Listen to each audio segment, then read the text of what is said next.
extreme. Of course, the Snyder Cut comes out now in 8 days, less than 8 days, actually, 7 days and some change. So we're very excited about it. Now, I want to talk to you guys. You see, I'm wearing my Release the Snyder Cut jersey. Boom. I want to talk to you guys about the possibility of the future of the Snyderverse, right? Of course, we have the campaign Restore the Snyderverse. And even though the incident that happened on AT&T, I'm sorry, that happened on Warner Media Max with the leak, happened, and it is what it is. Damage control has been done, and we are doing what we need to do as a movement to make sure that the movie is a success. Now, first of all, for each and every one of you guys in whatever different district you're in, I'm gonna post up something I found out on Comic Book Fandom or something like that. It's called where the distribution of Zack Snyder's Justice League worldwide. There's some details about it. Now I haven't got it fully verified, but I'm gonna post it up anyway. Um, but it may be possible that some of you guys who don't have HBO Max and you may not have a subscription to HBO Go, you might still be able to access this movie via Google Plus or Google Pay, sorry, or through Apple TV. But we will see. Okay. Now with the UK, and I'm talking about online. Okay, I have purchased products through Google Play. I purchased a BVS through Google Play a while back, a couple of years ago. If that's the case, then that's going to solve a lot of problems for a lot of people. Now, what they said is the movie will come out on the day itself, which will be the debut, the 18th. So if you don't see it on Google Play, that's okay. Now, I had a friend of mine who was telling me he was seeing it on his wish list, but it's probably because he had a VPN or something where he was seeing it, or probably he's just confusing it with the theatrical cut that he's seeing. But either way, I am looking forward to seeing it and watching it on the 18th on Google Play. That's where I'm going to go for it because HBO Go, I couldn't access that. HBO Max is too expensive. I have to actually go and order cable, and then after that, I can get HBO Max for $25 a month, which would be great. And the additional thing, but the whole package goes like $400, $500, and I don't have money for that. Some people say they are getting it available on HBO Go, but I really just want to stream it online, and if I can go through the usual channels, that would be great. However, if the future of the Snyderverse is through HBO Max, we have to somehow, some way support HBO Max. It's about subscriptions. As Reels in Motion host, one of Reels in Motion hosts was saying, this is what these streaming services that have come into play. So in addition to Netflix, now we have Disney Plus, and we now have Paramount Plus. Okay, now we have HBO Max. These streaming services, they're going to be key. It's like a battle for them, and they have been investing tons and tons, millions and millions, and some people billions of dollars into the streaming services to make sure they can not only get subscribers, but then hold on to their subscribers. Knowing how loyal the Snyder fans are to the Snyderverse, there is the possibility that HBO Max can keep those subscribers. And then, of course, HBO Max has some original material. I know Raised by Wolves really got a really great reception, and really, it got accolades, all kinds of things. So that's one of their attractions. And then they have a whole, archive of films that you can go back and watch on HBO Max as well, in addition to the original features. And then, of course, some of the movies that are coming out, like Godzilla versus Kong, those will also be on the streaming service as well as in theaters. Now, what I'm hearing is that Zack Snyder's Justice League may actually be in theaters. I heard that, in two pieces of information. I heard it in what's called the in something, not the Inquirer, but something else, which interviewed Deborah Snyder.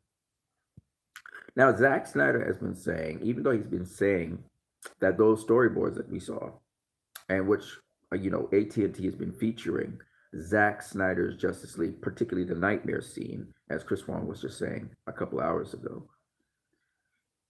Even so, you have to understand they're investing a lot of time and energy into Zack Snyder's Justice League. And remember, Zack Snyder's Justice League ends on a cliffhanger, okay? Which means there is a possibility of more movies. Now, here's the thing. Zack's busy. He's going to be busy with a couple upcoming films, right?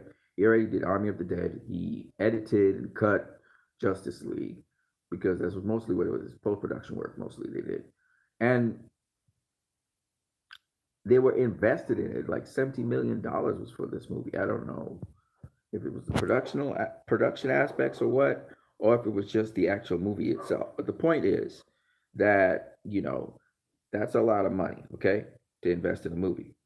It's not about the other streaming services, but the point is, if there's a loyal fan base to Zack Snyder's Justice League, this is what Reels Emotion was explaining to us.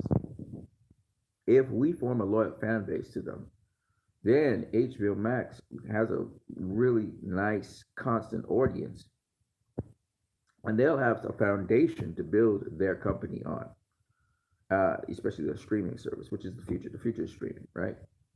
Even though people might see things in the cinema and in the theater, streaming is the way to go. So let's put this in perspective. Zack Snyder, very busy guy, okay? But Zack Snyder threw in there that he has a whiteboard, a storyboard. He's got his own little storyboard there for if we have to move forward with Justice League, right? If we need part 2 and 3, he's got something for that. So that's exciting. That means he said he has a contingency plan for if they decide we're not continuing this, and he has a contingency plan if they decide to continue it. Now, he said in his mind he wasn't actually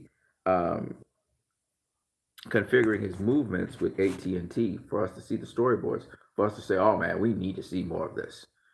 He was saying that he put it out there just to show them the process of the whole thing and how it works out and so on. But as we all know, it was kind of like a restriction when you went down to Texas where you couldn't film the storyboards. However, it was still leaked anyway. Somebody broke that rule and leaked it anyway. So we saw the storyboards. And the storyboards are fantastic. And quite frankly, that makes you want to get part 2 and part 3. Now, the question is, would Zack Snyder have the time to do part 2 and part 3? That's shooting and all of that stuff. If it came down to it, I'm sure he would. I'm sure he would love to go ahead and tell more of this story. So, really looking forward to that. But here's what we need to do. Okay. So, you guys have been doing a great job. I can't lie. You guys have been doing a great job of nabbing down people who have been sharing spoilers online. I've been reporting people myself, um, not just on Twitter, but on YouTube, on any comic book site that I happen to be on, a group where I see somebody trying to spoil the movie. I've been reporting them. Okay. So that's great. You guys have been doing an excellent job with that. We only got like 7 days, like a week left. Some people are going to see this movie before the week is out, before next week is out. They'll see the movie on Monday. So those people who have the special screenings to the movie, you guys, I envy you, but you know what? Everything in its time. Every person has their own time in the sun. So, but the thing about it is, we need to get that monies. We need to get the subscriptions up. We need to get the people in position, because a lot of us been talking on Twitter and stuff, but we have no clue how we're going to go see the movie. Some of you don't even have money to see the movie, I heard. So what we have to do is we've got to make sure every single person is capable and able of seeing this movie. Okay. And, if somebody was saying HBO Go is the way to go.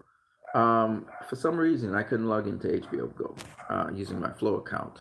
Maybe I'll have to figure it out, because I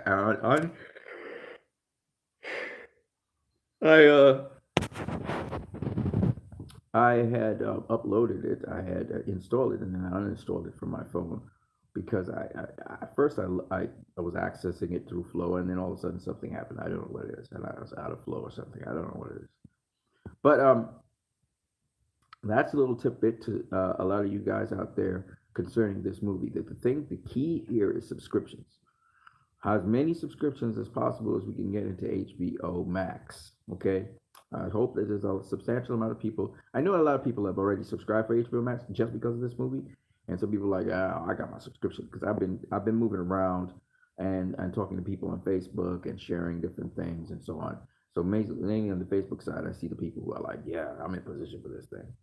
And then even on YouTube, I see people they are in position to see this movie already. Me, I need to figure out a way I can somehow directly or indirectly support um, HBO Max. We'll have to figure that out. But as of now, I just want to get access to the movie. this is primary. This is my primary focus now. Now, in addition to that, we must not forget suicide prevention and also Feeding America program that Ben Affleck had introduced, which we sort of coupled up with Subway and all those agencies. It's not a publicity stunt. We got to show people we're genuine about it. With suicide prevention, caring for people's needs, when people need food right now at this time all over the world. Even the American Foundation for Suicide Prevention, maybe we expand it to globally. The other thing I noticed is some of the members in this group have been really kind to other members who have been victims of abuse, depression, etc., etc., etc. And these things need to be fostered and continued onwards. This is beautiful. This is what it's all about. And we could debate and argue with people online if we want to. Obviously, we are not a toxic fandom. We are not toxic fans. We're just like any other human being out there. And these labels that people put on us, I don't like it at all because the toxicity has been coming from people who are not Snyder Cut fans. In fact, to this day, there's a gentleman off there named Jody with his channel, and he just spouts these very evil sentiments that have nothing to do. He's calling us Snyder cultists and stuff like that, and it's just disgusting because fans are fanatical about things. They're not cultists, they're fans. Fans are going to be fanatical about something they're into. And the thing about this guy that is typical of these people is they play the victim. When they have to be held accountable for their actions, they're not apologetic and they play the victim. And particularly from Jody's Corner, who I know a lot of you guys spoke about already.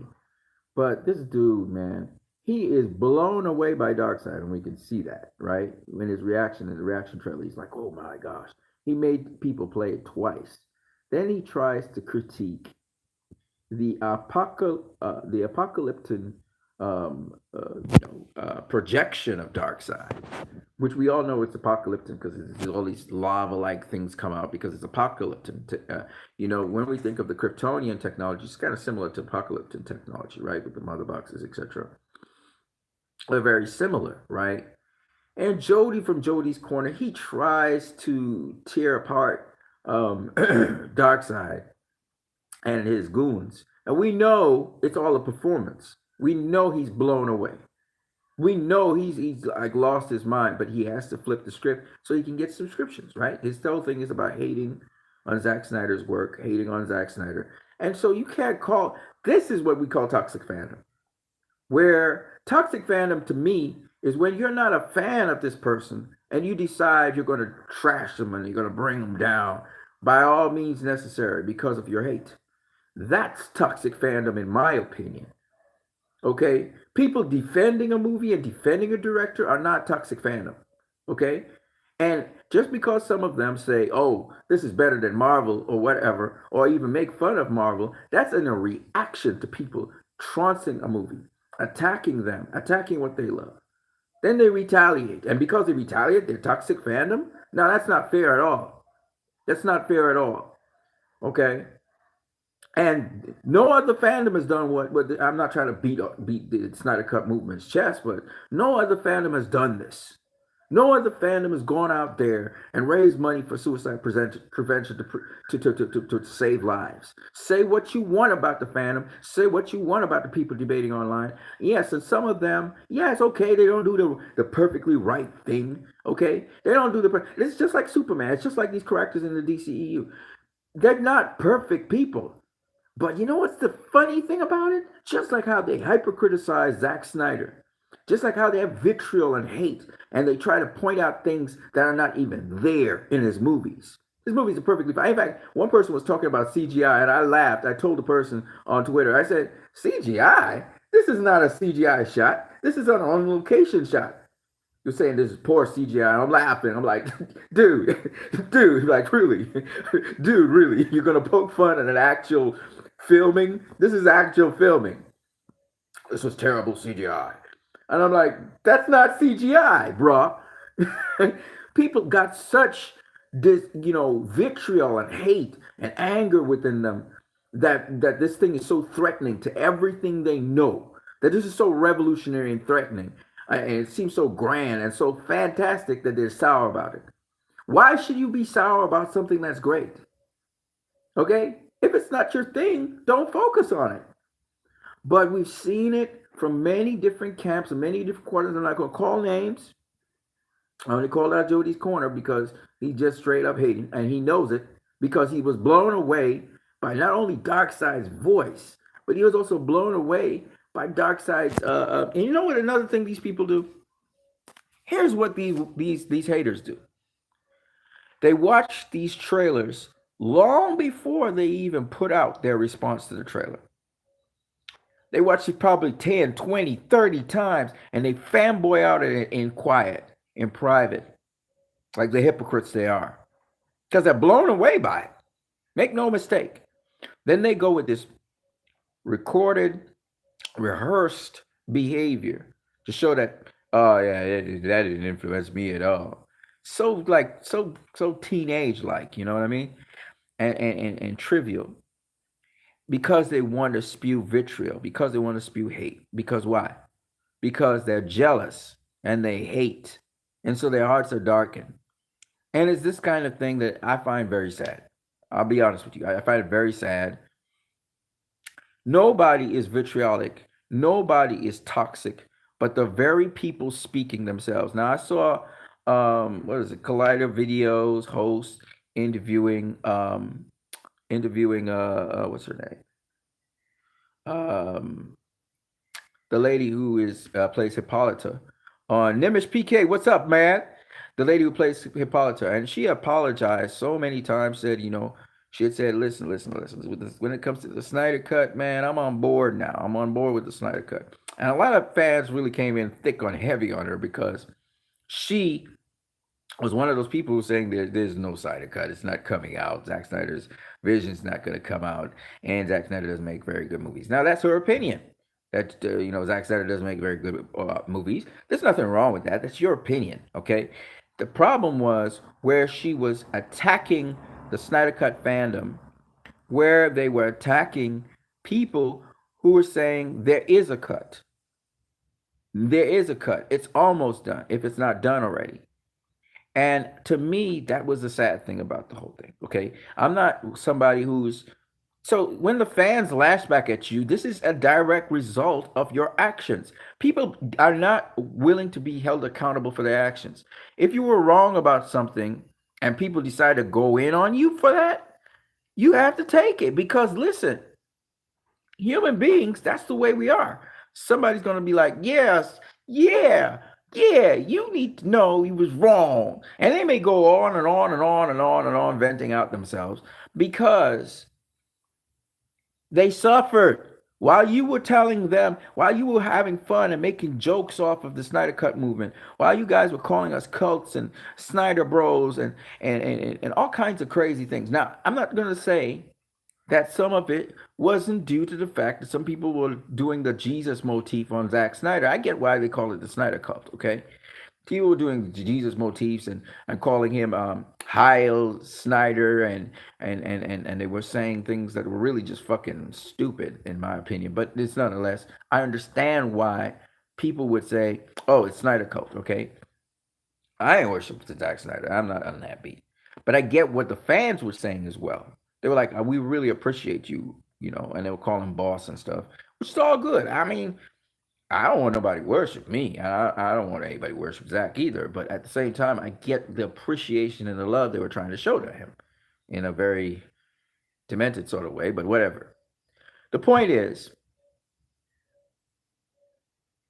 these people weren't saying anything before. When Man of Steel came out, the critics, these same people were bashing the movie to shreds.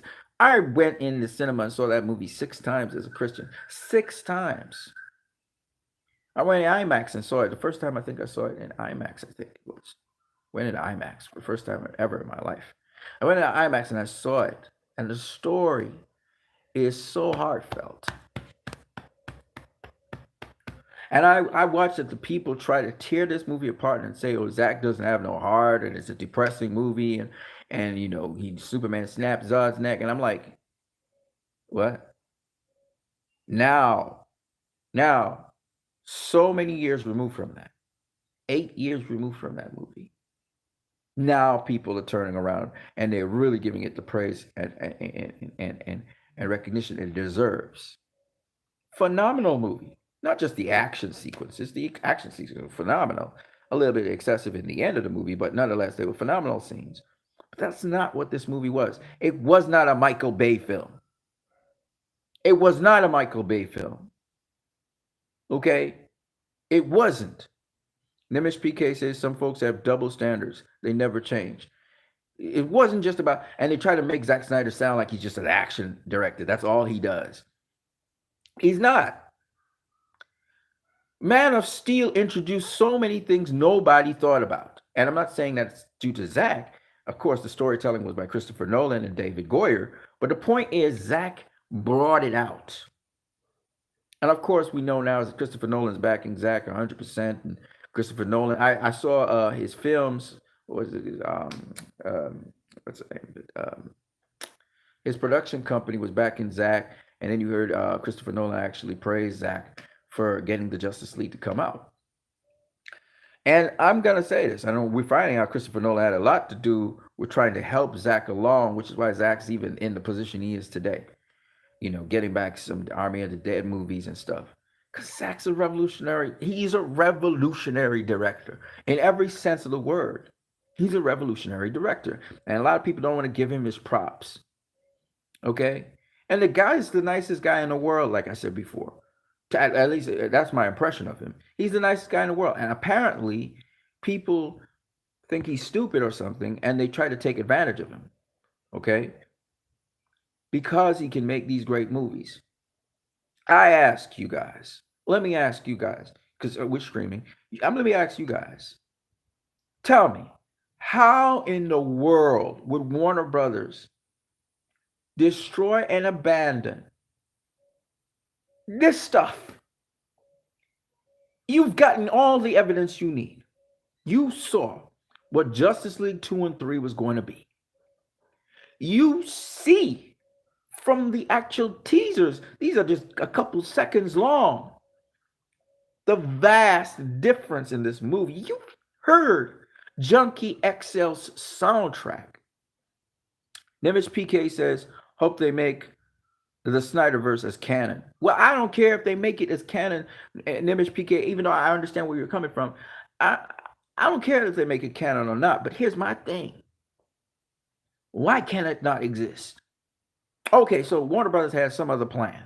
Okay, Tommy Emmerich and Walter Hamada, guys who came from their own, you know, they knew each other for a very long time. These are the guys. They're pushing a particular direction, a kind of Walt Disney Marvel direction with laugh, hee hee, ha ha, light, let's for the kiddies, right? Okay, fine. Want to go that direction? Fine. Low budget movies that hopefully make a profit, right? Nobody's telling you don't do that. That's what you want to do? Go ahead. But why is it that you have to say that a Snyder Cut is a cul-de-sac? Maybe for you, but there are other people who want to see this universe go on. And after seeing the promotion of the Snyderverse, of Zack Snyder's Justice League, and after knowing and seeing footage of David Ayer's Suicide Squad, small little snippets, oh, those people are like, oh man, gotta see this. This universe has to come back into existence. I don't care what anybody says. It has to exist. I don't know why they're trying to get rid of it. If you want to have your own universe, fine. Fine. Fine, have it. But when it comes to keeping this universe, we need to fight for this, people. We need to fight for the Snyderverse. We need to see David Ayer's Suicide Squad the way how David Ayer had it in mind. We need to see parts 2 and 3 of the Snyder Cut. We need to. That's what this movement was moving towards. It wasn't just the Snyder Cut. We all know this. It was more than just a movie. Because what accompanies the Snyder Cut and will always give Warner Media good press is the causes that accompany it and the lives that are changed and influenced by it, which is what Zack Snyder, most importantly, is happy about. That in spite of the movie and all of that stuff, people's lives are being saved. And resources and money pumped into suicide prevention. And that hits him directly home because of his own daughter, who he lost to suicide. Highly pertinent. So I have to say, this is a unit. This is the Snyderverse must continue. It must continue. We must fight for it. Because a lot of good things can come from this universe. And a lot of people's lives can be influenced and changed. And we must not stop focusing not only on the American Foundation for Suicide Prevention, not only on Feeding America, but like my good friend on a certain channel, I call him my good friend, I don't know him really, but good friend on a certain channel, I can't remember his name, who Superman is his favorite character, who right now, and people in the Snyderverse who are helping other people who have joined the Snyderverse and their lives be changed. We're talking about people who've been rape victims, people who've been victims of domestic abuse, people who've been victims of beatings, people who've been victims of suicidal tendencies. They're all inside of this movement. And some people have moved into the movement because of it. So we must continue onwards. This has always been more than a movie for a lot of people. Okay? You know, people join comic book movies for consolation, all that stuff, and they have debates. But I'm telling you, man, this and it's so relatable that people's lives are being changed by it. This is different. This is not just Hollywood. This is not just about movies. And I'm not saying the movie is a be all end all of Jesus Christ, none of that. But I'm saying this particular universe, of all the universes, you can't shelve this one. You know what I mean? A lot of sacrifice has gone into it. So, and HBO Max is the perfect platform for this. It's the perfect platform for this. Because if you've seen Raised by Wolves, and I keep on talking over and over about Ridley Scott's Raised by Wolves, you would see why HBO Max is the perfect platform for something like this. And from this, they can go into the theaters and cinemas and stuff. This is the perfect platform for it. And Jason Keeler, that's why he's so excited about this movie. And he seems to be a huge fan of this movie. And he's a fan of the movement as well. We have some very powerful allies. Shout out to Pickashades. He just said, I just came back from skiing.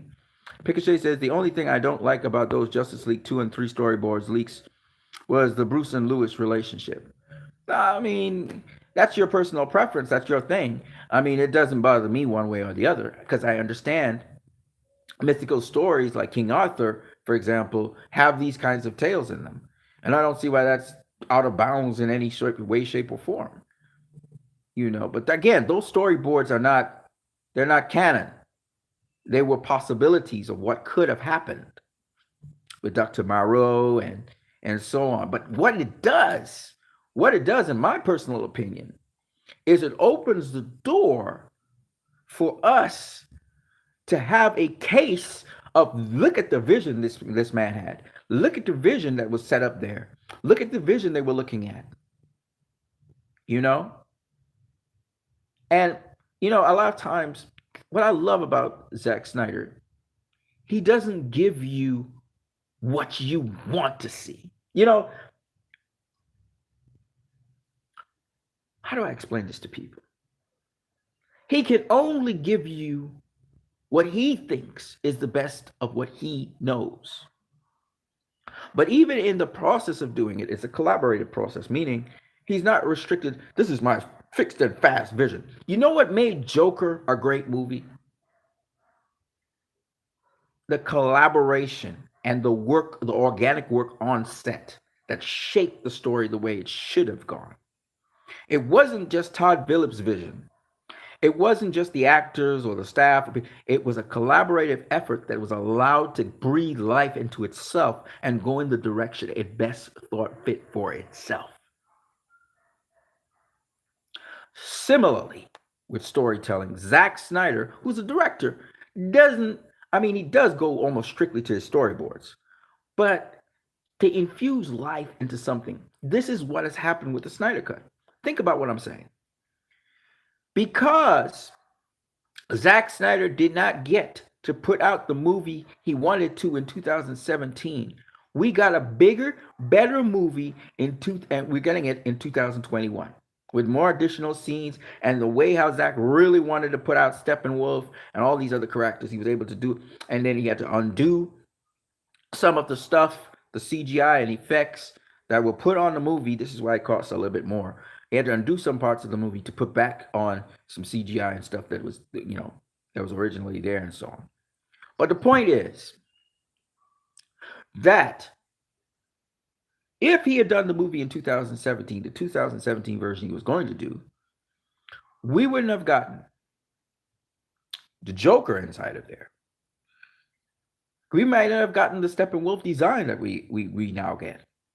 Even though that was originally planned, it seems as though Zack had to change the Steppenwolf design. Or probably not, and Joss Whedon did it over, but whatever. The point is, because of that interruption, or shall I say, intervention, we ended up with something a little bit different and a little bit more.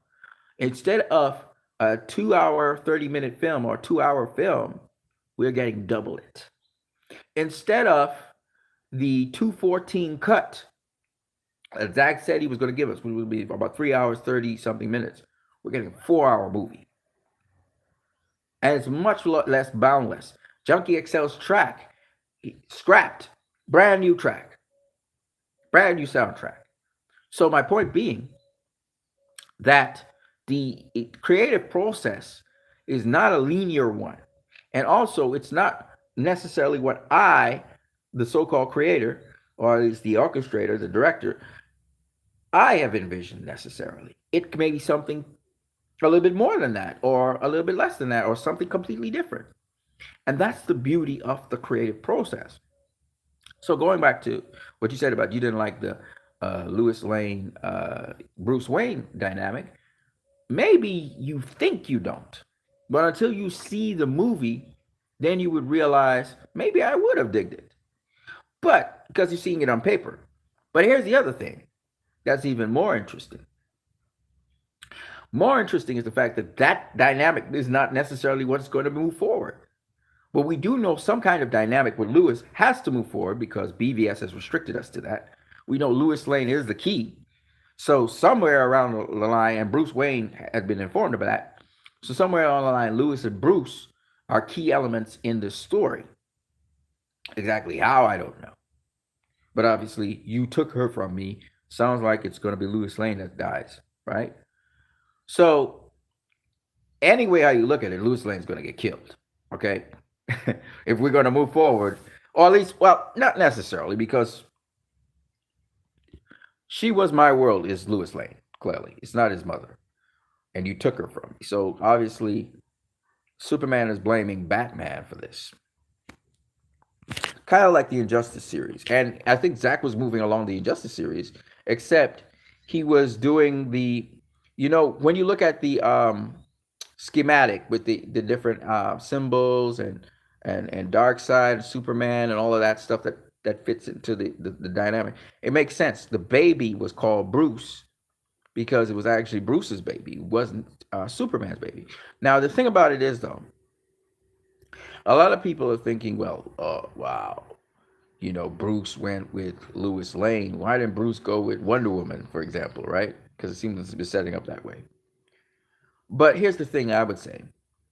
It's not like Bruce did anything wrong because he went with Lois Lane when Superman was dead. Superman was dead, and Bruce and Lois somehow whatever, and now Lois was pregnant with Bruce's child, right? So that's what that story would look like. The point, anyway, is that that could be, ultimately, maybe Bruce was comforting Lewis or something after Superman's death, and that's how that stuff came out. But what I'm saying is that storyline is something that could follow from BVS. I'm not saying that it does. That might be scrapped because Zach said he has a whole new other, storyboard thing that's going with that story, which is really cool. And all of this just to say to you that this is the creative process. So even if you don't like Bruce and Lewis being together in the initial story that Zach was doing, which I heard Warner Brothers wasn't cool with that either. Zach has something else up his sleeve. That was the original story line that Chris Terry and him had drafted out. That has been scrapped since 2017, I think, 2016, 2017. That's been scrapped and they were doing something different. But the idea is, and Zach took elements of this with the original script where he said, Darkseid Boom tuned in and ended up killing Lewis, right? But the original, that's the original script, right? Where, after the Flash, and Zach told a joke about, Batman asking Cyborg, he said, well, which one of these portals did we have to go through? Was it that one or that one? And Cyborg said it was that one, and he said, "Okay, I'm gonna do the other one." So there is humor in this Justice League. Zack Snyder's Justice League. There is humor in there, and I heard there was humor in it, and we know it's going to be humor in it because we saw the Flash take off like a bullet for Commissioner Gordon, and it's going to be some funny moments. And Zach's humor is great. It's great. It's just that he doesn't want to have cackles all the way through a movie. But I mean, one of the funniest points in, but BVS, if you do remember, was Perry White, and Clark Kent was talking to Perry White about, I think, there's this shady character in Gotham, and he seems to work around the ducks, on the outer edges of Gotham, and it seems the police is protecting him. Vigilante or some bat vigilante, right? And then Perry White looks at him, because Clark is not a competent journalist at all. So Perry White looks at him and says, "Crime wave in Gotham. Other news. Water. Wet." It's hilarious. Very sarcastic. And of course, you had Alfred, who was telling all these jokes, like what the one with I never forget this one. This is hilarious to me. When Batman is like he's really heartfeltly saying to Alfred, "I don't know what I'd do without you, Alfred." I see. What did he say? He said, "I don't know what I'd do with you, Alfred." Um, I think he tried to thank Alfred anyway. So he said, "I don't know what you would do without you, Alfred." And Alfred says, "Nope, you don't." Alfred, man, oh my God, Alfred was Alfred brought the comic relief inside of BVS, and again, it wasn't slapstick comedy necessarily, but it's just the way how Alfred would have this matter of fact, under his breath mumble about things. Anyway, back to what I was saying. So, yeah, so the Lois Lane Bruce Wayne dynamic probably doesn't exist in this one. All right, it won't, and probably won't exist in this present version, and probably in future versions. So you don't really have to worry too much about that anyway. But the point is, the possibilities of these movies and the possibility of this universe happening, it's a must. We must make sure and do everything in our power to ensure that this universe goes on.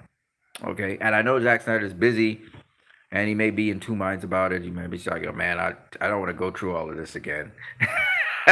It's just way too much of a hassle, man. I'll just shoot my own movies and just do my own thing.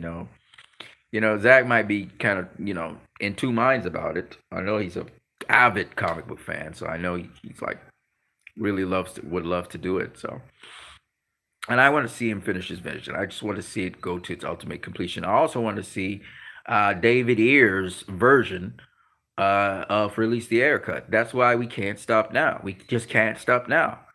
And if this movie is anything like what even even the smallest way, anything like the movie that we expect, there's all kinds of things that could happen. We could have the Cyborg movie because people are interested in it. Of course, that will actually fuel people's interest in the Flash movie, which is going to be on the other side of the fence, the Marvel-like looking thing that they're going to come up with, which they're probably shooting right now. But at least it will fuel interest in Ezra Miller's Flash movie. Okay, just like how it fueled interest in Jason Momoa's Aquaman movie. To me, that Aquaman movie wasn't the greatest movie at all. It was, it was really weak on story. Like the story was just an adventure and to be taken superficially. But the good news is that Aquaman movie was fueled by Justice League and the Justice League, as they say.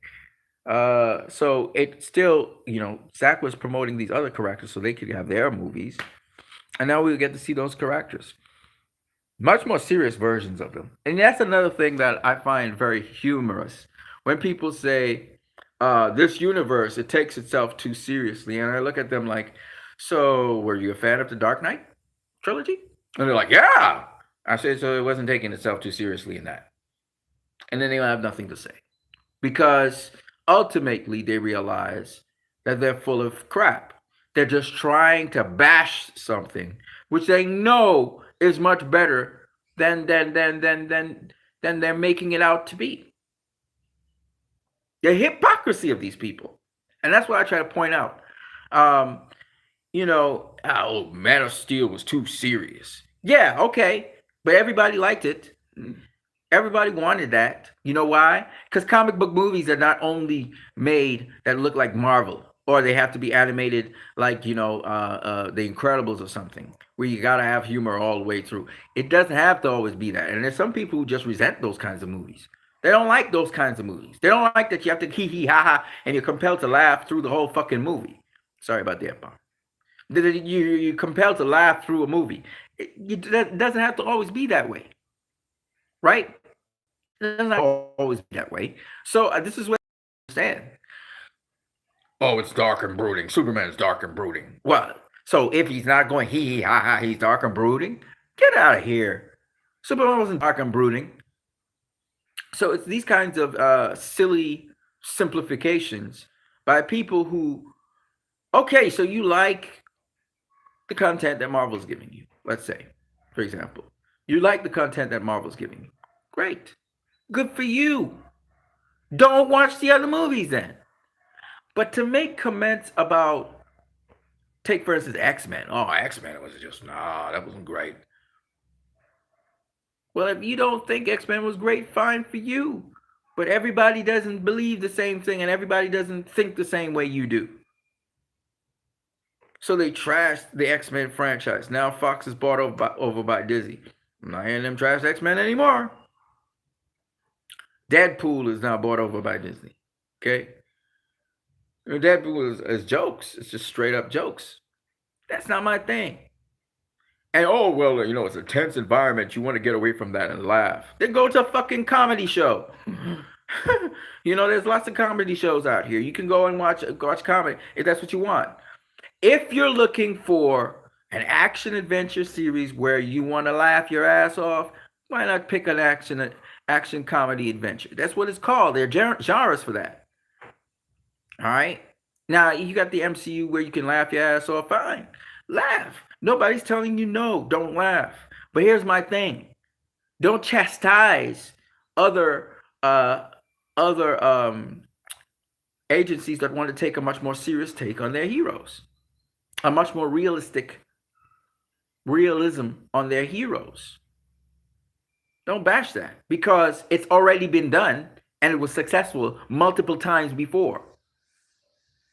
So if your taste is laughing and laughing and laughing to laugh your stress away, which is still going to be stressed anyway, then go ahead, do that.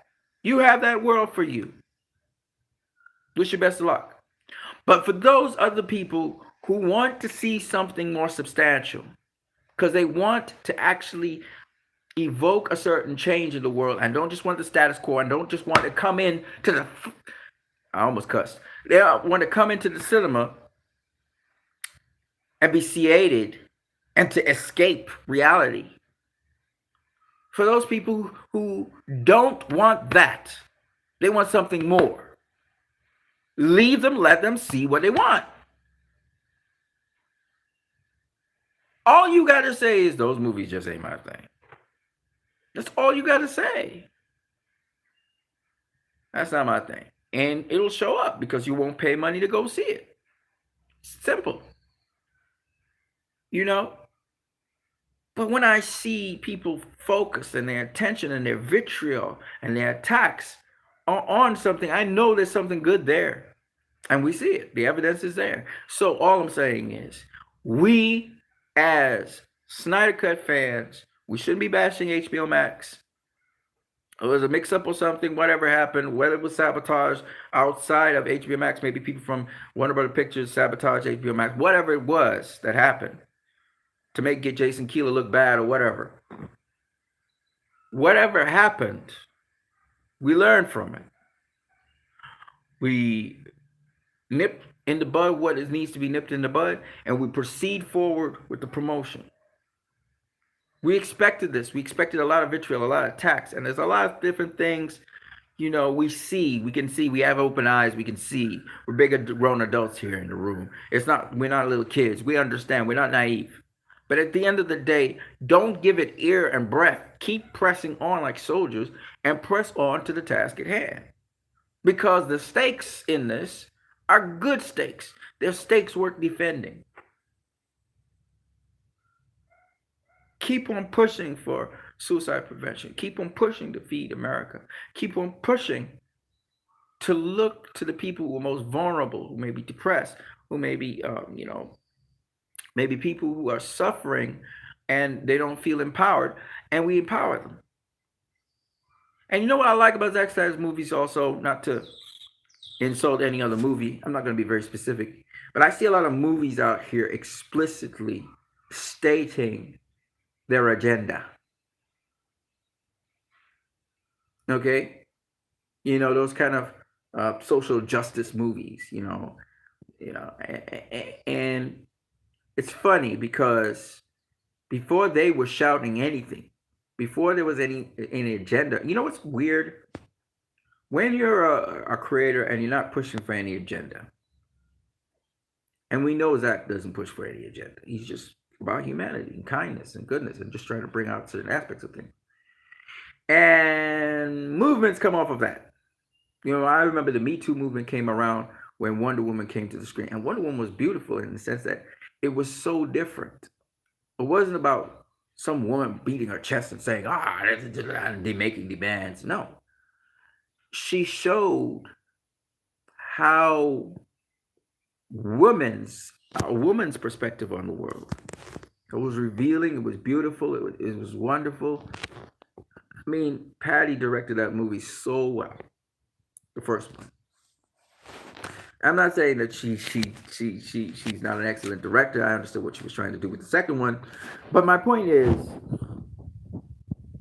the second one was just it didn't hit me the same way the first one did, for sure. What it does is it makes me chuckle at it all the time. I laugh when I think about the second one. Let's just put it that way. It's kind of like bloopers for me. It's like a blooper. But I'm sure she's pretty proud of the work. It was very risky what she tried to do. And I think Every time, you know, what was his name? Uh, Geralto or something like that on Twitter. He put that action sequence in the desert up. Every time I think of that thing, it makes me laugh. So we clearly see that Gal is running in front.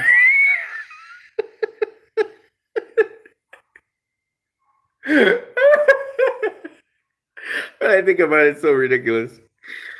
No, I know. I know. I know Patty was recreating the 1980s Richard Donner effect. Okay, I know what she was doing, but it was. It was so hilarious. You see Wonder Woman coming towards the cameras faster. And the screen is rolling backwards. It looked weird. It looked funny as hell. And it's in a serious moment where she's running, down the road. It's hilarious. Oh god. It's hilarious, man. It's hilarious. I'm not gonna lie to you. All that movie would have been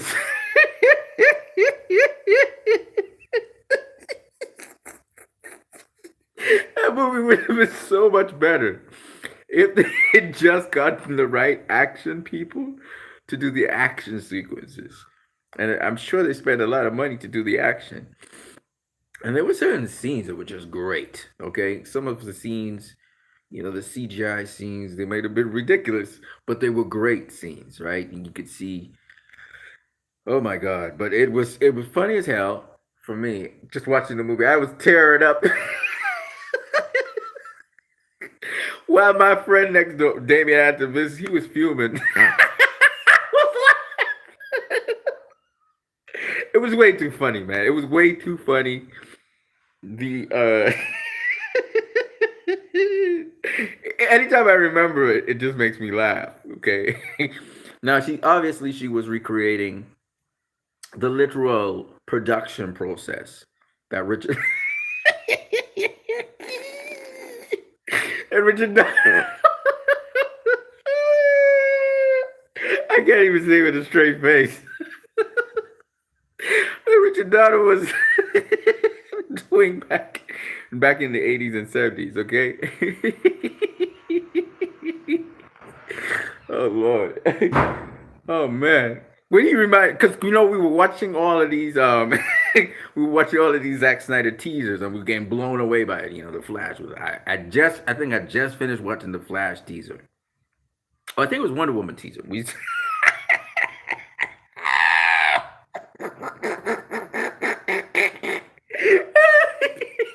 I can't help it. I just automatically laugh when I think of Wonder Woman 84 for for so many different reasons, okay? Oh my god. Right. So we went into the cinema, we were watching. You know what's the thing that you know what really got me about Wonder Woman 84? And I don't know if Patty was making fun of the movie or making fun of herself or what. I don't know. But you start off with the Themyscira scene, and literally, little Diana running to the Colosseum. You see her running through the fields and the trees and stuff. And there's a certain point in there because god damn man, the composer, the musical composer, man, he hits certain beats and strings. I literally started shedding tears. I started to cry when I was seeing little Diana hopping and skipping over, the stuff to go to the Coliseum. And again, the Themyscira scene, the opening scene was crazy. Like it was great. It was it was a little bit, it was a little bit wonky, but I mean, at the end of the day, it was fantastic. She did like that opening scene was fantastic. Again, it just reminds me of what people say criticize about Zack Snyder's movies. The opening scenes are just so great, and then I don't know what happened after that, right? Well, it's the same thing with Patty. It was like the opening scene was great, and then they go to this bank robbery, and the, the mall scene, and that was just so hilarious to me. I was cracking up uncontrollably. Just the way how they had poor gal leap like she's some kind of deer or something, and her feet are going way back behind her, and then when the guy kidnaps the little girl, everybody's like, ah! Ah! Ah! And even the kidnappers are going, oh! It was hilariously ridiculous. It couldn't get more ridiculous than that. It was so wacky and ridiculous and just off. It reminded me of Looney Tunes almost. Looney Tunes, funny, you know. So when I remember Wonder Woman 84, these are the thoughts that go through my mind. I knew it was a kind of more a deprogramming kind of to get, and of course children would love it because that's, and she actually flung the little girl like she's some toy or something. It was hilarious. It was funny, right? Um, and I guess that's the sort of to dial back the realism of the film and push the fantasy aspect so that when you see, because the one on one, the dialogues, the relationships were really good. They were really nice. The storyline was shaky, but the interactions between the characters, you hear this over and over again. I think the same thing happened with Suicide Squad and even Aquaman. The interactions between the characters were the real part of the story, the main characters. You know, you know, uh, the one of the villains with his son. So even how Barbara Nirvana, how she evolves as a person, also it's pretty good.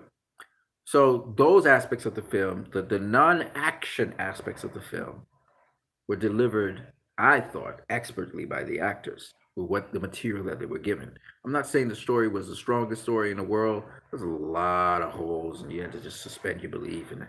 But I didn't care. I was moving with the story, right? But the action scenes, man, the action scenes. Patty, you gotta, you gotta get the action scenes on point. Those are the things that kind of hold a story together so that you don't have to grab the greatest story in the world.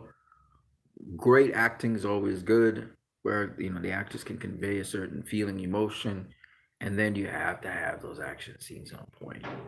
And I think the direction where she tried to recreate what Richard Donner did back in the '80s, try to bring, it was a novel idea. It was a novel idea, but I think that's kind of dated.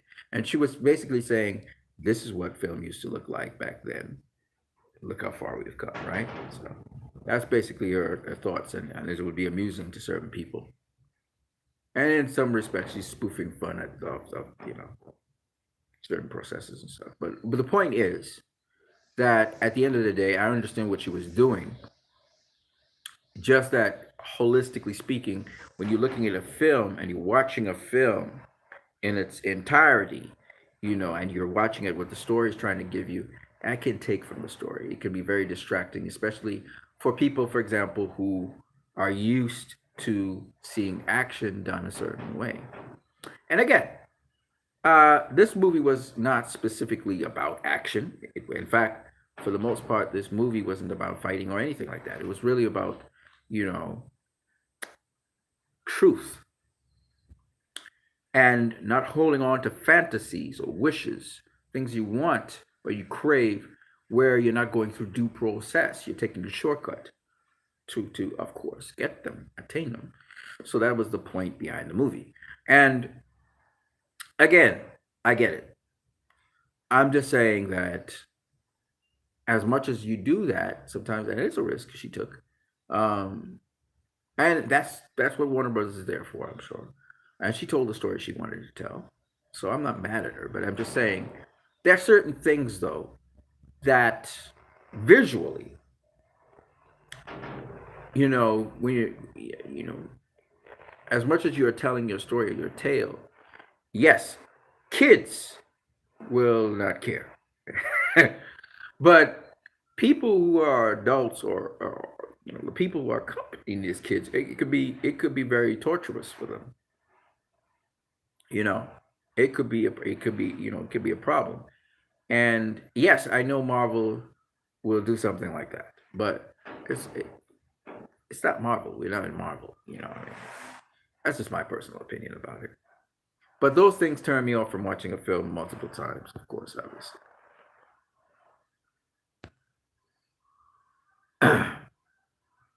Pikachu says Wonder Woman 84 is coming to HBO Nordic on the 26th, so I'll be able to watch and review it then.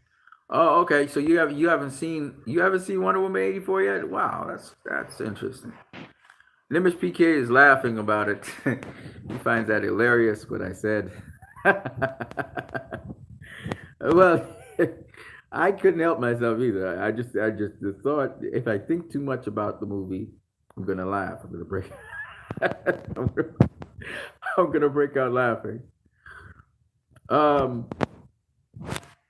So yes. So we're. This is why we need to preserve, the Snyderverse, because the alternative is more Marvel stuff. And like I said before, I thought they were marvelizing the universe when I saw what they did with Aquaman. Aquaman went from dark green colors, if you remember his icon and stuff in the underworld and the undersea, to these bright, glowing colors. And maybe James Wan was on board with that bright, colorful stuff.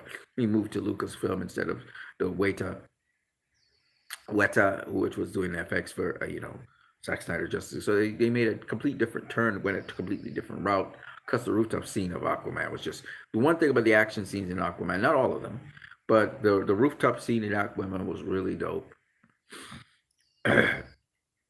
With the Orm's people coming after Mira and Aquaman. That was dope, and the action scenes were pretty awesome.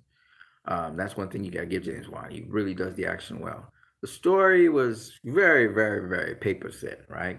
You remind me of Suicide Squad, paper thin story. Even Justice League had a paper thin story when you think about it. Justice League had a paper thin story. Suicide Squad had a paper thin story. Um, Aquaman had a paper thin story. I'm going to show you how many of the movies they changed, right? Um, then we had Shazam. Shazam was next. Shazam had a paper thin story. Right? And then we had Harley Quinn. Harley Quinn had a paper thin story. So all of them are paper thin stories.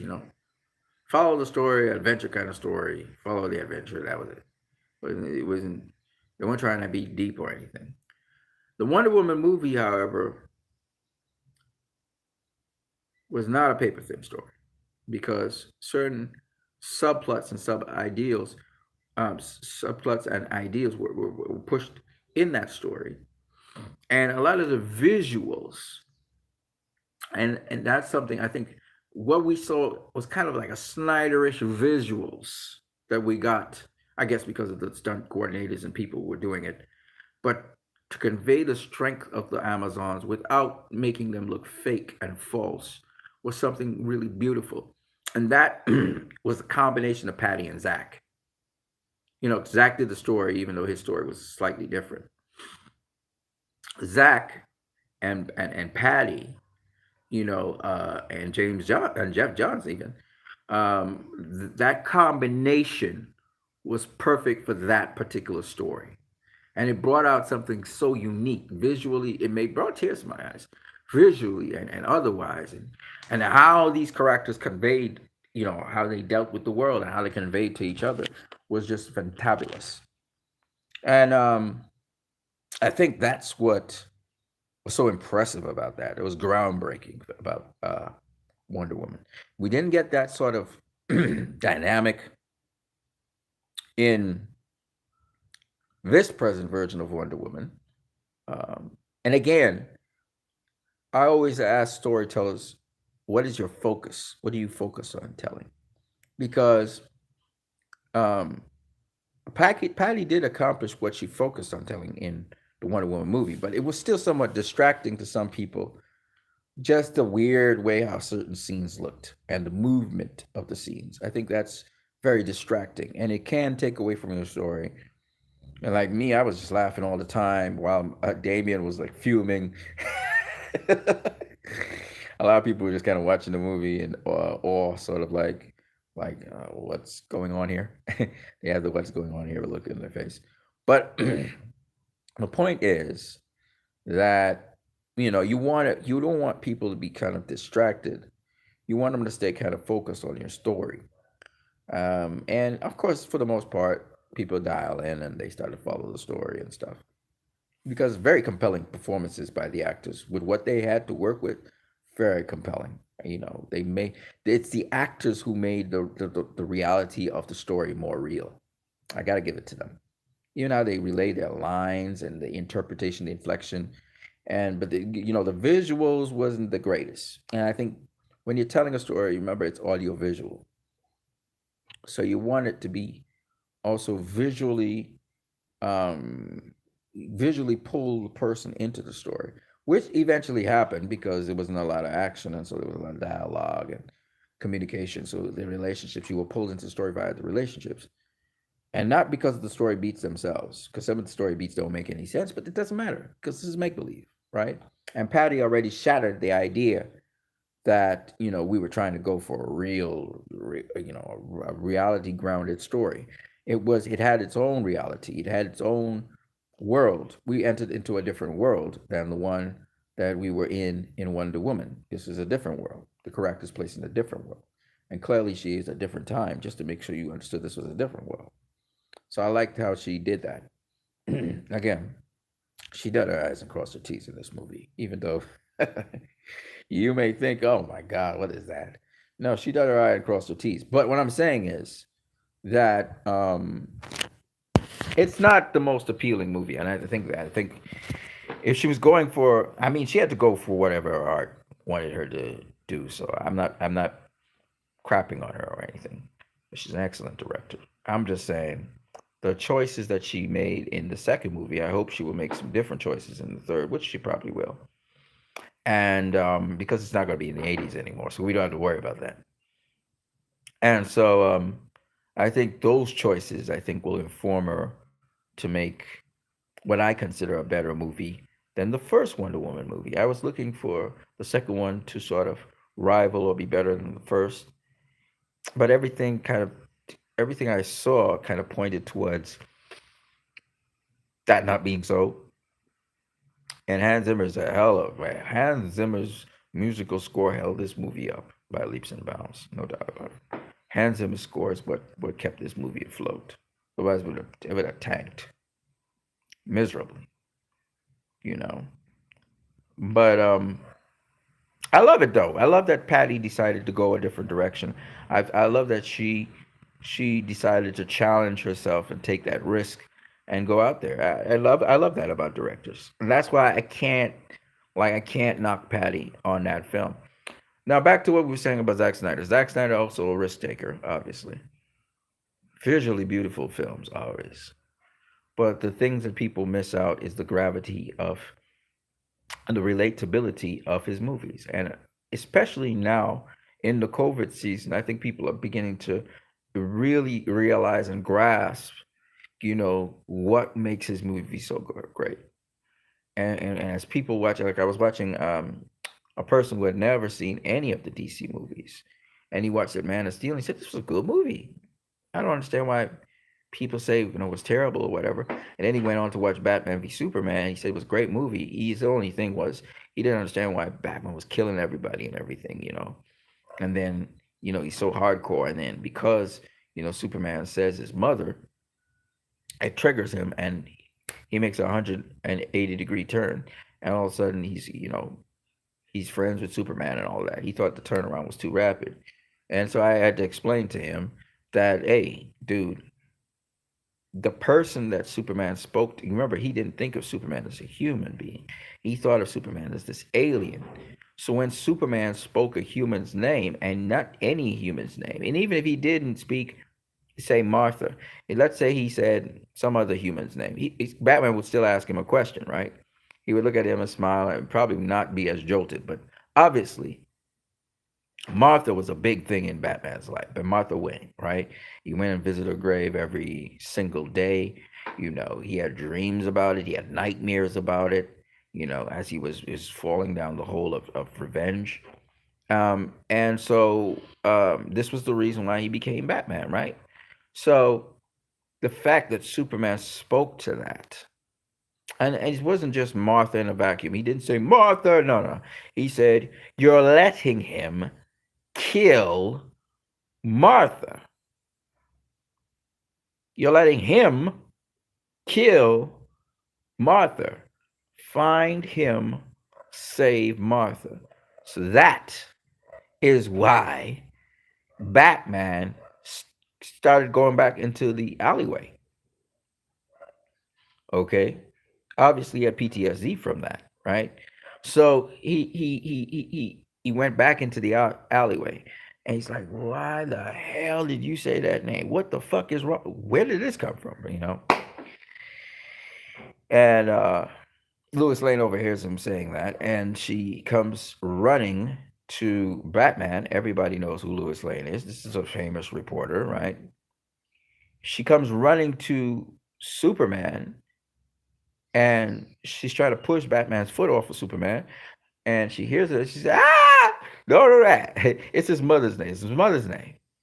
And Batman, for the first time, and if Lois Lane didn't say that, and he's choking the shit out of Superman, by the way, right?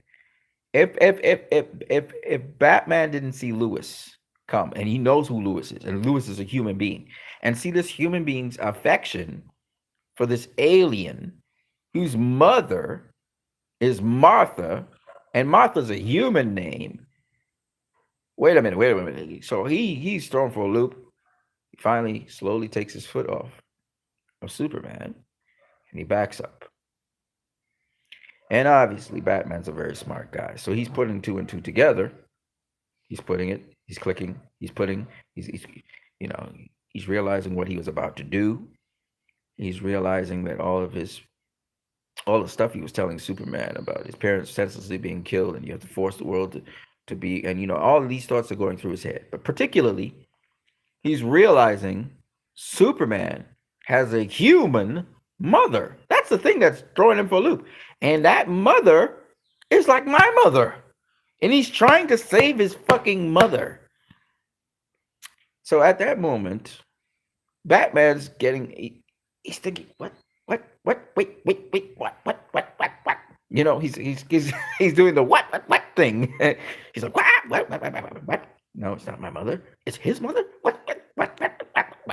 Right? So there's a what going on in his head, and he's firing on all cylinders, and he's realizing, wait a minute, what the fuck? He's like, I have been fooled. And he just realized, he throws the kryptonite spear, he hurls it away, realizing he's about to kill a genuinely good person who is interested in somebody named Martha, who is his mother, probably adopted mother. He's assuming right now as he calculates it in his head. And he's about to kill him for doing that. He's beginning to realize, because he wasn't listening to Superman, and now he's open to listening to Superman, okay? It took that, something so traumatic, to get Batman to listen to Superman.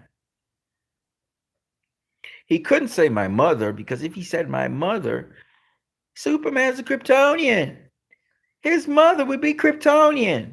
Batman would never get it. So what he had to say was Martha. And this wasn't, okay, so Superman didn't think this whole thing through, okay? He wasn't thinking, oh, so I have to tell him it's Martha. He don't have time for that. He's choking under Batman's foot, okay?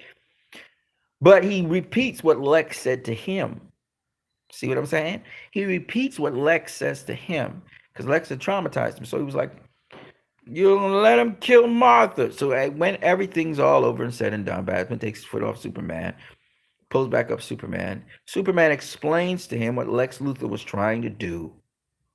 I was trying to pit him against him, Batman against Superman. so that Superman could kill him. So it was either him or Martha, his mom.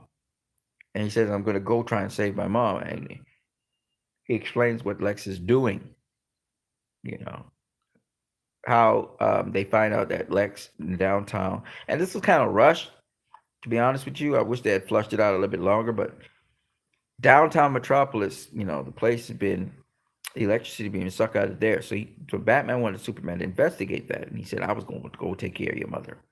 Superman's like, no, my mother needs me. And he's like, nope. Let me do that job, buddy. Martha won't die tonight. Because that's very personal to Batman, right? Superman doesn't know Batman. How personal his statement is to Batman. He doesn't know that, okay? That's why he's like, my mother needs me. Because if he was clueless, if he was clued into that, he would say, yeah, go save my mother. He didn't say that. He said, my mother needs me. And Batman's like, no, bro. Nah, bro. This one night. This one's mine. So Batman goes off and he goes off and saves Martha, right? So the point is that the guy, he was looking at it like, why is it that Batman just flips? Well, it's Martha. It's like Martha is haunted him, for his entire life. That was like the first two people he lost was Martha and Thomas Wayne. But everybody knows every man's favorite woman is his mother. So Superman's mother was Martha, and Superman was willing to give his life to ensure that Martha lived. Batman was willing to give his life to ensure that Martha lived, but his Martha died, right? They're both on the same page, you know what I mean? So just to see people appreciating these DC movies, it's a sight to behold. It's a sight to behold. I'm really happy about it. People are coming around to it, and I think it's because of this COVID where people have to sit down and watch movies. It's a kind of depressing situation. A lot of people died. Lots of people died over the COVID, winter. And I think that's causing people to confront their issues. You have to confront your issues, not escape them, not run from them. You have to confront them. That's how you overcome. And that's the hero's journey.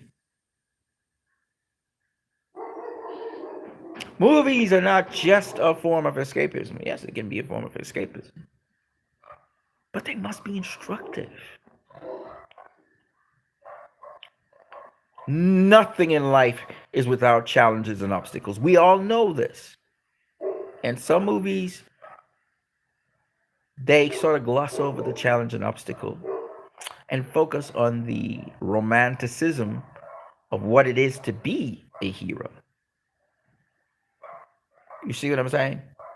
They kind of gloss over. They do. I call it knee-jerk service. So the actor, kind of like what happened in Wonder Woman, kind of like what happens in Marvel movies and other comic book movies.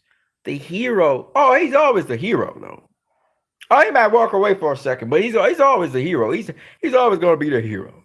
You don't ever feel like that hero is truly challenged. And you don't know if that hero will stay a hero or if he will turn a villain. That's the beauty of the DCEU. The DCEU got you wondering, will these people be able to make the right choice and stay with it? Down to Superman was challenged to the point, and that's real life. One day you seem like the hero, next day you are the villain. And Christopher Nolan talked about that, but in a different way. Batman always held true to what he was until we saw BVS with the older Batman. All the Batman before this Batman in live action were younger Batman. What happens after so many years of fighting crime and seeing that you're not even making a dent in it?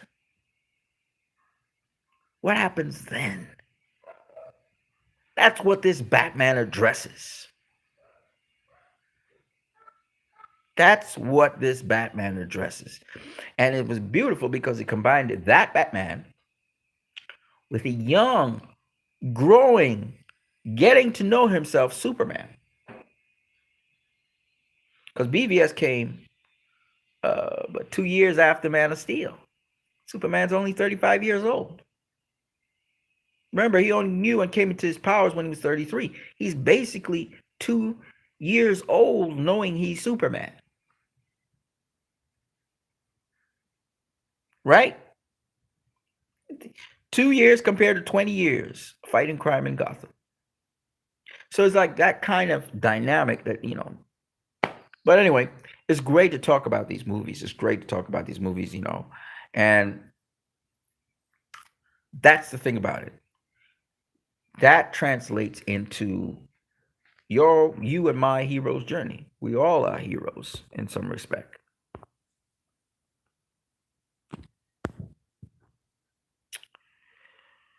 So, bottom line, we need to support HBO Max. We need to see this universe go forward.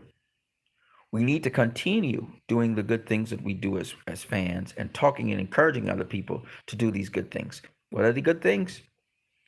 We try to look for people who are, we've experienced it where they're being vilified and unfairly treated. That's why we support Ray Fisher. That's why we support Nadria.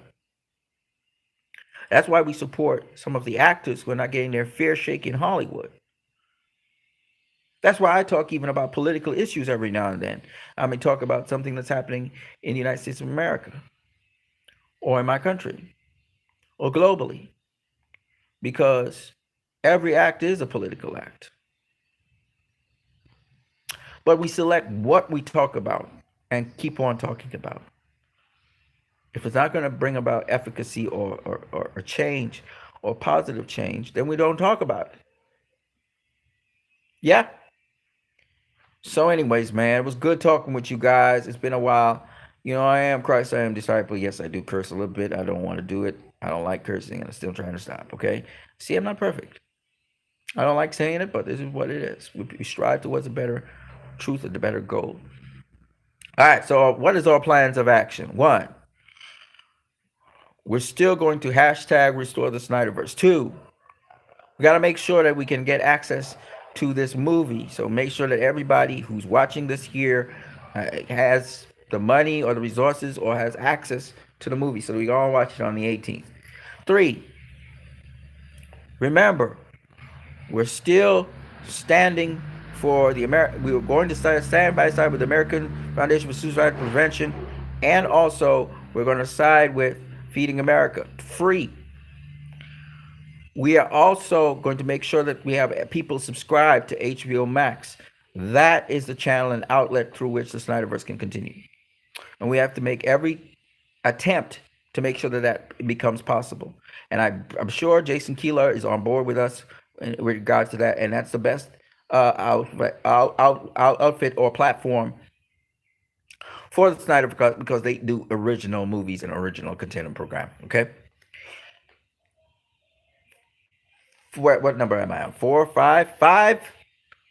We got to still continue to press, advertise. You got teasers, you got trailers, you got all kinds of stuff, guys. Get it out there. Get it to as many people as possible. I try to do my part in that process. So that's basically it. Hey, we got to do a stream. All you guys got to be in it. Nimitz PK says JC Keeler for the win. Yes, absolutely. 100%, man. Jason Keeler's, Susan or Sharon Sonoff. Those are the people that we should be looking to. AT&T, Warner Media. Those are the people we got to stand by. Those are the people we got to look to. And I don't know who this person is that's calling me. I'll call him back later. So those are the people we're going to be standing by. Those are the people we got to push with. Share my music videos too. Yes. Oh. Number 6. There's a lot of creative people in the Snyder Cut family. There's a lot of channels to subscribe to. Let's network. Let's get as close-knit family as possible. And I also want to have more of you guys on here on my streams. So I'll arrange again another stream. And also Picket Shades and some other members, maybe Davian and Vincent, we need to have streams where each of one of you guys hosts. What I found is when we do it as groups, we get more people viewing than just one individual person because you get different perspectives of different people talking. I love to see the geek fandom and the nerds nerd out as well. So we're gonna have that also. We're talking about people all the way across, man.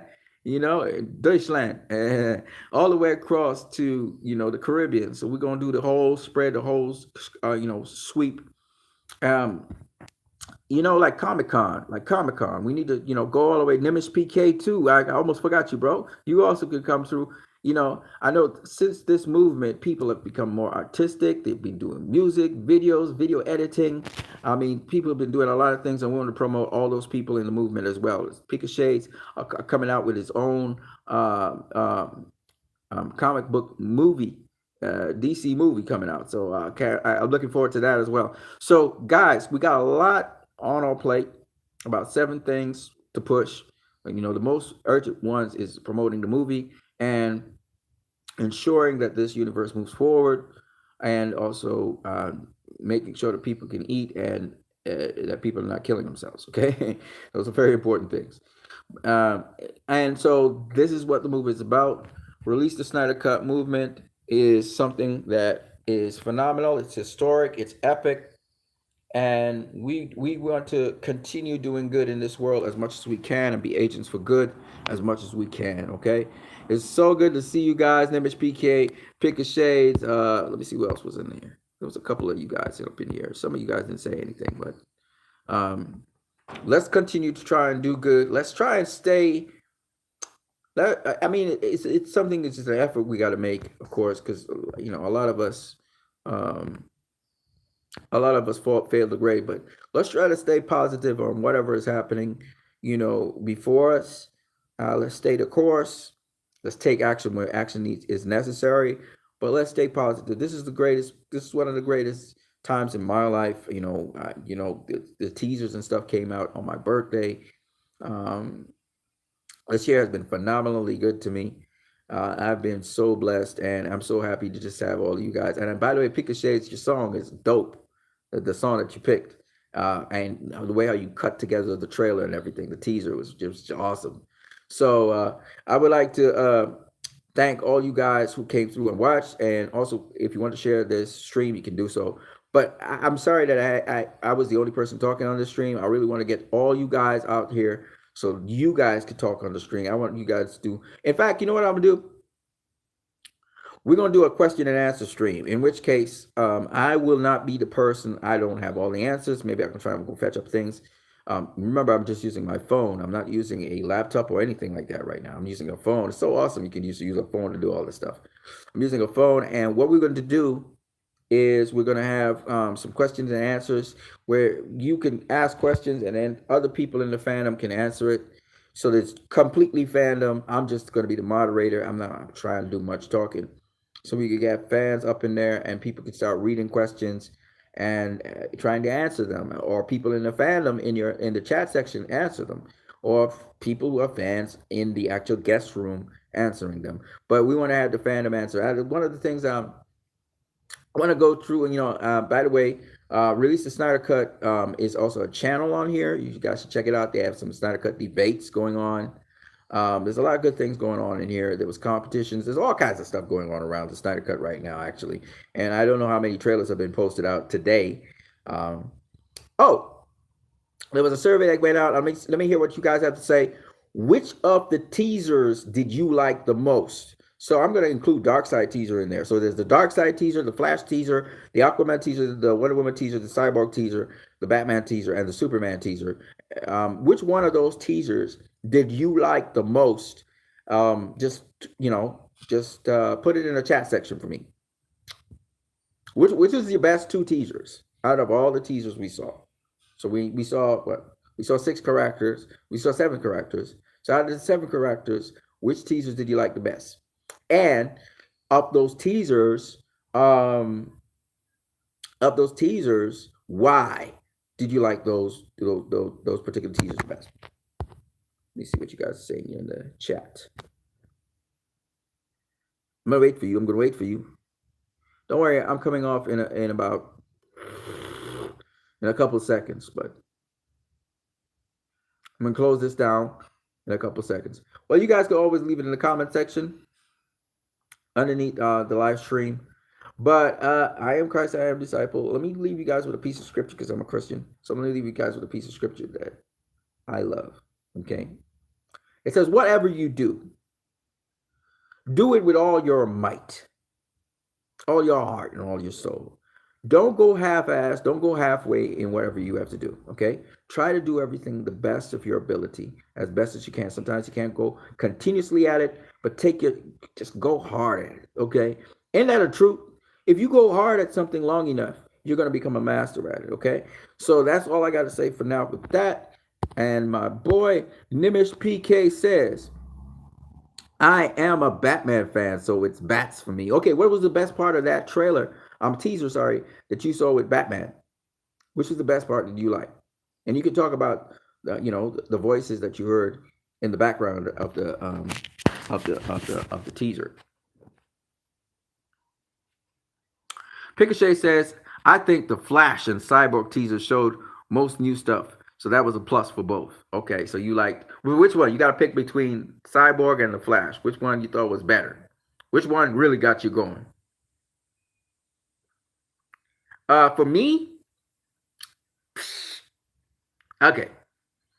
If you're talking about Darkseid, Flash, Aquaman, Batman, Superman, Wonder Woman, and Cyborg, if you're talking about all of those trailers, the best one, the one that made me go, I lost my crap. Woo! It was Darkseid. The crazy Joker laugh. The menacing Darkseid. Darkseid was the baddest for me. I was losing my marble. I was literally losing my mind. And when Joker went,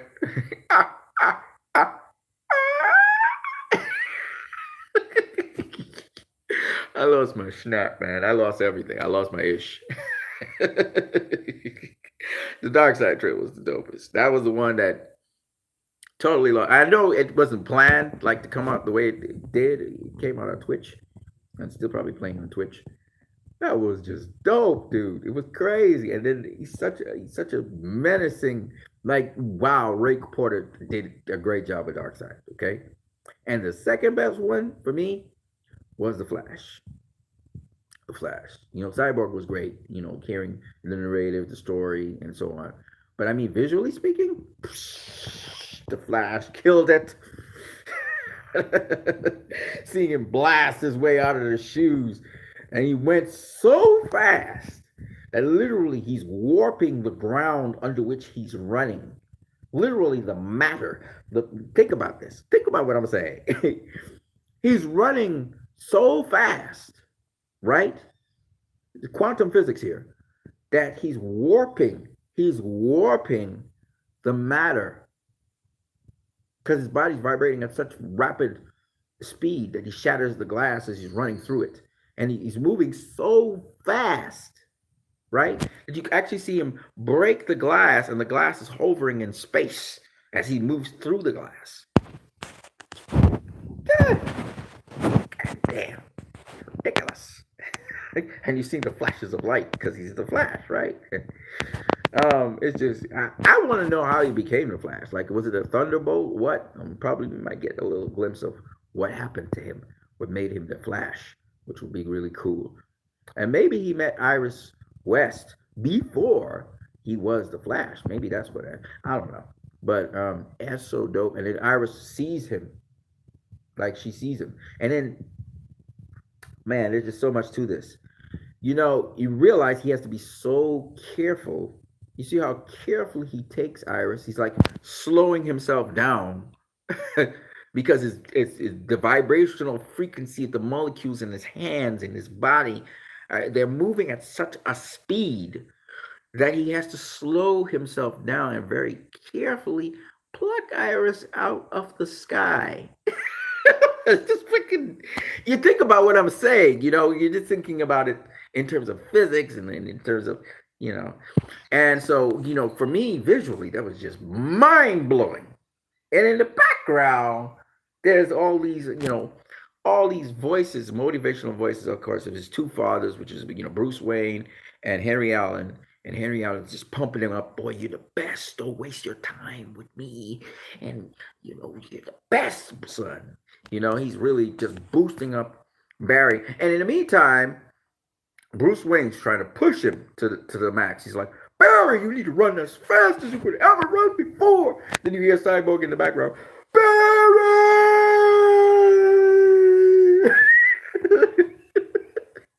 He's like really amps you up, and then you just see Barry. He's like on a start line, and then he just disappears like a flash of lightning into a light. I'm like, gosh, dang it! After that, that really took the cake for me. I'm just explaining. I'm just describing the experience. Okay, I was like so like Zack Snyder, so like he totally just blew my mind. Literally, when I saw him, just the flash just went boom. Like in the Warner Brothers films where you see an animal take off, pew, and then you see the smoke, puff of smoke after, and then you see the puff of smoke go whoosh. Right. Like freaking Flash was like that. Even with the Iris Rest thing, he was like, dude. That the effects on the Flash and the lightning keeps on going. And he's running and he's like rippling these puddles of energy like photons or some kind of stuff. I don't know what the hell it is. Some people, they described it as, it seemed as though the Flash was running back in time. So all, like the whatever explosion or whatever it was, which could have been the anti-life equation or whatever from the mother boxes or whatever it was, but maybe Cyborg didn't succeed or whatever it was, the Flash was running so fast that it looked like he was reversing everything, like he was going through time or something. I don't know. I really don't know. That's somebody guessing. That's guesswork. But dude, you remember in the Justice League where Flash looked like he was wagging his tail as he's running? That same thing that we saw that Joss Whedon put into it because he was trying to emulate what Zack Snyder did. Do you see what Zack Snyder did with that? How he just varied the speed, the pace, how he slowed it down. I can't do what Zack Snyder. You just can't do what Zack Snyder does with action. You just can't do it. They just can't do it. They can't do it. None of them. Marvel, nobody can do it. Nobody. That was insane, ladies and gentlemen. Insane. It carried me back to the days of the Wachowski brothers with Matrix, when they were inside of the program with the woman with the red dress. And they froze everything. They froze everybody, and they were moving around. I'll never forget that. It was back in 1999, ladies and gentlemen. When I saw that, it blew my mind. I knew they were doing something like that in advertisements and music videos, but shit. Now, Zack Snyder took that to just like a whole other level. Like he takes it to a whole other level, ladies and gentlemen. Again, it comes from advertising industry, so that kind of makes sense. It's ridiculous, man. Come on now. Okay, so that, and then of course the Dark Side trailer was. The Dark Side trailer took it, man. The Dark Side trailer just took it. And Ray Fisher killed it with the last line. What did he say? He said, "What did he say? What did he say? What did he say? He said, going to find them that robbed me of my glory." And what is it? All things shall be mine. What did he say? Dude, and the way how he said it with menace as he's being projected by that hologram thingy, he's like, and all existence shall be mine. I was like, oh my God. Because you could feel that he failed before. So you could feel the desire to dominate all existence. Like he was so adamant behind it. You could tell, you could just feel the because he failed as Uxas. Remember, he failed as Uxas. So there's a backstory to that. So he's like, and you can see he's just super determined, like all existence shall be mine. I was like, God damn. I'm not gonna lie to you, man. Ray Porter did an excellent job. I can't do his voice. I can't do his voice, but I can feel the energy of his desire to completely crush. Because he says, when I find them, I'm gonna strut across their bones. I was like, God damn. How he says, I have something 100,000 worlds into dust. I was like, I was like, God damn. If you got to do Dark Side, you got to go all in, right? Well, God damn, that was that was going all in with that character. You know what I mean? Woo, man. Yeah, ominous. Like the devil. I was like, whoa. You know. So that's the thing that I really, really, those two trailers, man, and like they captured the essence of what Dark Side is, and they captured the essence of the Flash so well, and not just the new footage, but it didn't even matter that it was new footage. We talking about it for the whole week, like the words staying into your head with Dark Side. I didn't even have to memorize it. Like it comes back to me just because of the intensity and the way how it was portrayed. You know, you know, I have turned 100 worlds into dust. I have never memorized this shit. I didn't memorize this. This is just naturally coming from my head. It's so stained into my brain. Darkseid sitting on his whatever that thing is, boxes or whatever it is, and he's pondering as he's listening to, Desaad pitch his case and Granny Goodness pitch her case. You know what I mean? Because they're working out the situation, obviously. And he's, sitting down pondering it. And I'm like, that's like the iconic pose of Darkseid, right? And in the meantime, he's narrating in the background, right? Come on, man. Come on.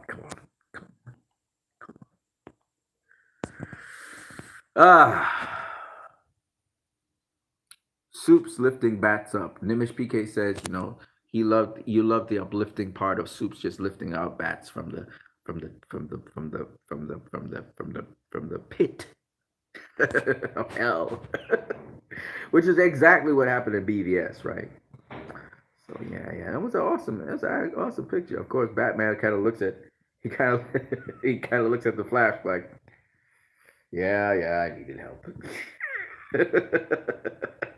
It could mean different things. It could have mean, see, I was right about bringing him back. It could mean 100 million things. But it was interesting seeing him watch the Flash, after he came up. The Superman just like plucked him up like it was nothing, like he wasn't weighing any weight or anything. I thought that was pretty dope. In slow motion. It was pretty cool. Picochet says, Cyborg probably, since it showed such personal, emotional part of his character. Yeah, where he says, he's not alone, right? Because he seems as though he was in a depression. Which, again, oh, man. I mean, Cyborg represents the power of someone who has, a disability, right? Someone who's, physically challenged. And then on top of that, he also represents, a different personality type of person.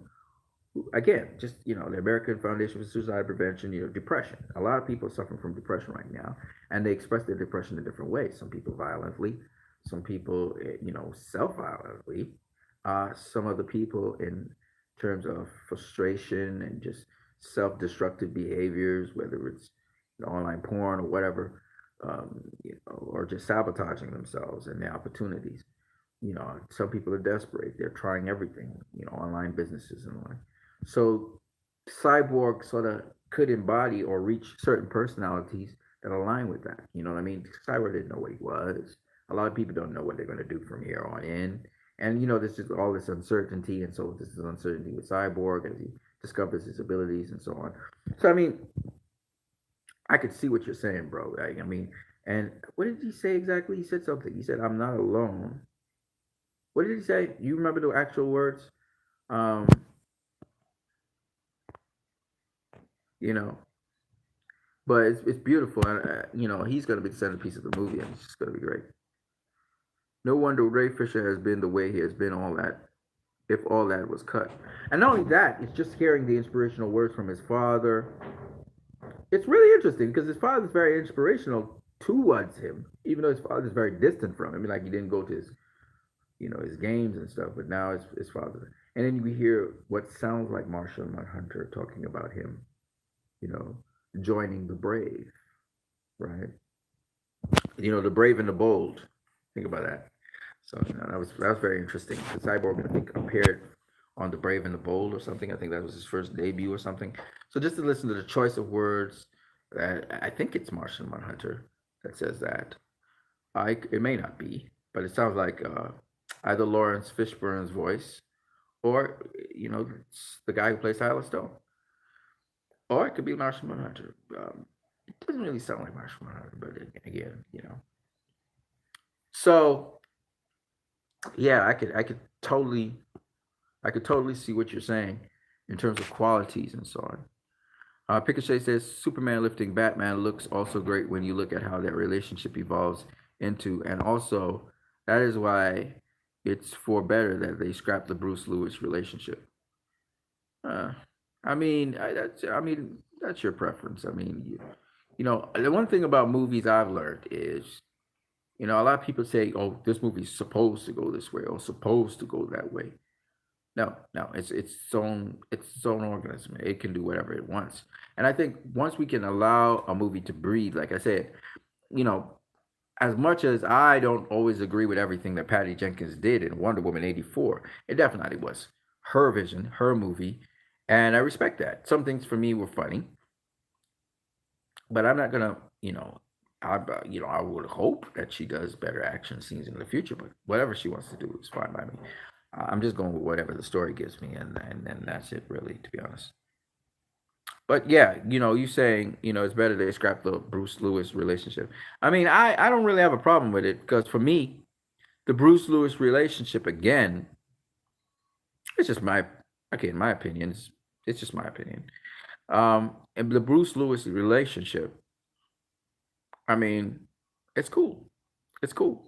That's how life really works. In life, and I guess it can be a touchy situation for some people, especially say people divorce and they go and they pick up somebody else. But it's um it's a touchy situation where you know it happens. I mean, Superman comes back, but Bruce and Lewis has got a thing going on.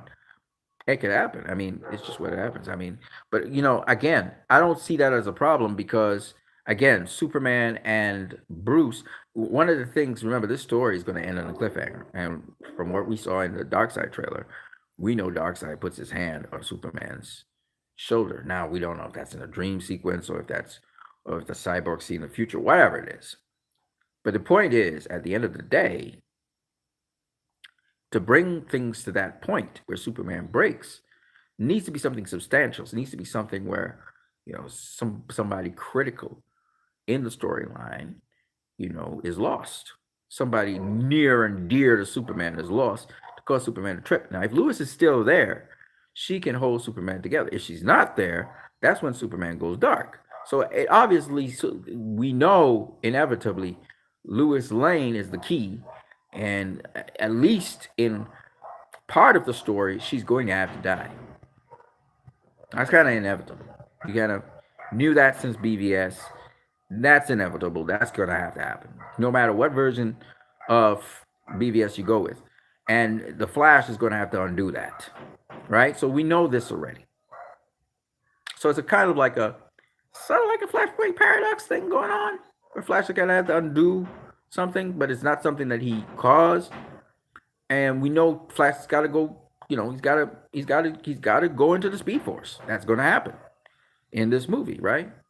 So, well, not into the Speed Force. I mean, go to time because he uses the Speed Force all the time, right? So, And we're gonna see, we're gonna understand. Zach visualizes the Speed Force. It looks like he also visualizes the anti-life equation, and that's probably what we see sweeping the whole world. I'm only assuming. I don't know. It could be something else going on there. But the point is that those three mother boxes are critical for this whole terraforming and stuff that happens. I'm not quite sure how and why and what's the relationship Cyborg has to them. We'll learn all of that soon enough. And Superman's relationship to them because he's going to be kind of birthed off of a mother box as well. So all of that's going to be very interesting to find out. But again, Nimitz PK says true that Pik Pika. Yeah, I mean, so I guess some of you guys weren't cool with that, but for me, it didn't really matter. It didn't really matter what, because I know Zach tells a story, and sometimes he takes twists and turns that we don't necessarily agree with at first, but it pays off in the end. And in this story, it would have paid off. The only thing is, instead of Superman being dead, Batman would have been dead, and then we would have seen the emergence of a new Batman, which would have been very cool, um, you know, in storytelling because Bruce Wayne is not always Batman. Bruce Wayne eventually doesn't. He's gotta get old. He gotta die. So there's always going to be another Batman. And to get the Batman legacy to go beyond Bruce Wayne, I think would be really cool as well.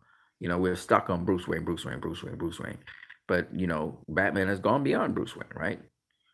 So there's Batman Beyond, for example, right? Which was an animated series, and we've had comics where other um, members of the Bat family became Batman, up to even in the Dark Knight Returns trilogy, where um, Kelly, something something Kelly, you guys know who I'm talking about, something Kelly, right? Well, anyway, whatever her name is, something Kelly, she becomes Batman, and eventually she gets killed. But the point is, she becomes Batman. All right, this is after Bruce has died.